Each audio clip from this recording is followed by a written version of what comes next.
দেখি ভারতে আছি এখন আমরা। ভারতে আছি। আর এটা বাংলাদেশ কোনটা? এটা এই যে বাগানটা দেখা যাচ্ছে না,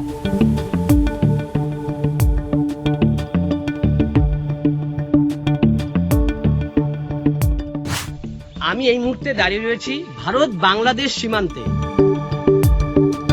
এই মানিকগঞ্জ এলাকায় এই যে সামনেই দেখা যাচ্ছে যে ফাঁকা জমি, পুরোটা কিন্তু ফাঁকা রয়েছে। বেশ কয়েক কিলোমিটার এলাকায় কাঁটা তারের বেড়া নেই, ঠিক পাশেই বাংলাদেশের বাড়ি দেখাই যাচ্ছে।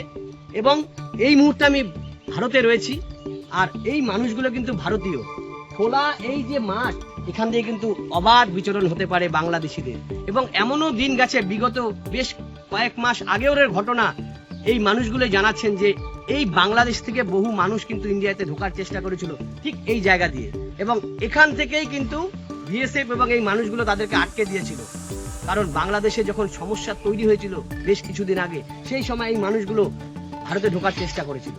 আর তারপর এই এখন বর্তমান যে নতুন সরকার এসছে, মুখ্যমন্ত্রী শুভেন্দু অধিকারী সাফ জানিয়ে দিয়েছেন ৪৫ দিন সময় দিয়েছেন, জমি হস্তান্তর করা হবে বিএসএফ এর কাছে। এবং এই যেই জায়গাগুলোতে বিভিন্ন এলাকায় যে ফাঁকা জায়গা রয়েছে, যেখানে সীমানা নেই, বিএসএফ এর কাঁটাতারের বেড়া নেই, সেখানে কিন্তু সীমানা খুব শীঘ্রই কাজ শুরু হয়ে যাবে।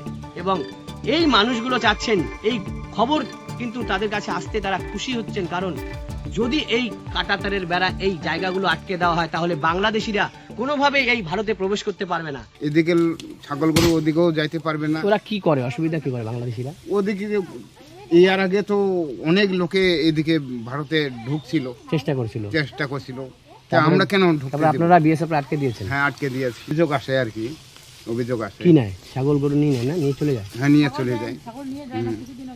হ্যাঁ, গরু নিয়ে গেছিল। তাই? হ্যাঁ, আপনাদের এখান থেকে গরু বাংলাদেশের কাছাকাছি খোলা বলে? হ্যাঁ, খোলা। হ্যাঁ, কাঁটাতারে বেড়া হলে তো পারবে না। হ্যাঁ, কাঁটাতারে বেড়া হলে পারবে না আর কি। তা আপনারা কি চাচ্ছেন এখন, যে খুব শীঘ্রই এটা হয়ে গেলে ভালো? খুশি? হ্যাঁ, খুশি। দেখি ভারতে আছি এখন আমরা। ভারতে আছি। আর এটা বাংলাদেশ কোনটা? এটা ওই যে সামনে, এটা কোন? এই যে বাগানটা দেখা যাচ্ছে না, হ্যাঁ, হ্যাঁ। ওই বাগানটা ওদিক থেকে বর্ডার আছে। ওই যে বিএসএফ আছে, ওখানে ডিউটি আছে। এখানে বিএসএফ ডিউটি করে? হ্যাঁ, সামনে আছে তো, ওই দিক বসে। ওইখানে বিএসএফ আছে? ওইখানেও আছে, এখানেও থাকে মাঝে মাঝে মাঝখানে। আপনাদের কি এখানে কি করেন আপনারা?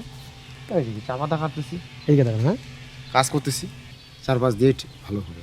এই যে মুখ্যমন্ত্রী নতুন বলছে শুভেন্দু অধিকারী যে ৪৫ দিনের মধ্যে জমি বিএসএফকে দিবে, যাতে কাঁটাতারের বেড়া যেখানে যেখানে নাই সেখানে হয়ে যাবে। এগুলো তো এক ধরনের মাপামাপি তো হয়ে গেছে না, শুধু ফাইনালটা হওয়া বাকি আছে। কয়েকবার মেপে গেল, বিএসএফ আসছে ওদিক থেকে ইয়ে করে, বড় বড় লোক আসছে। মুখ্যমন্ত্রী নতুন যে এসছে শুভেন্দু অধিকারী, উনি বলেছে যে ৪৫ দিনের মধ্যে জমি দিয়ে দেওয়া হবে বিএসএফকে, সমস্তটাই এই যেখানে যেখানে ফাঁকা আছে কাঁটাতার বেড়া নেই সেখানে বেড়া হয়ে যাবে। তাহলে খুশি আপনারা? খুশি তো, আমাদের এদিকে লোক রেডি আছে। ৪৫ দিনের মধ্যে জমি দেওয়া হবে বিএসএফকে, যেখানে যেখানে কাঁটাতারের বেড়া নেই সেই পশ্চিমবঙ্গের বিভিন্ন জায়গায় সেখানে কাঁটাতারের বেড়া যাতে হয়, বিএসএফকে সেই জমি দিবে।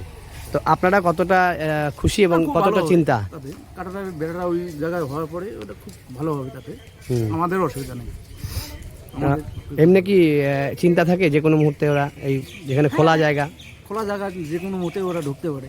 গরু ছাগলগুলো যখন যায় তখন আর গরু ছাগলগুলো যেতে পারবে না, সুরক্ষিত থাকবে। তারা কখনো গরু কখনো ছাগল বিভিন্ন জিনিস এখান থেকে নিয়ে চলে যায়, কারণ খোলা মাঠ এবং বিভিন্ন সময় এই ভারতে ঢুকে পড়তে পারে, এমনটাও আশঙ্কা উড়িয়ে দেওয়া যাচ্ছে না। সে কারণেই এই মানুষগুলো চাচ্ছেন এই এলাকায় খুব শীঘ্রই কাঁটাতারের বেড়া হলে এই সমস্যার সমাধান হয়ে যাবে। খুশির হাওয়া এলাকায়। ভারত বাংলাদেশ সীমান্ত, মানিকগঞ্জ থেকে প্রদ্যুৎ দাস, জি ২৪ ঘন্টা।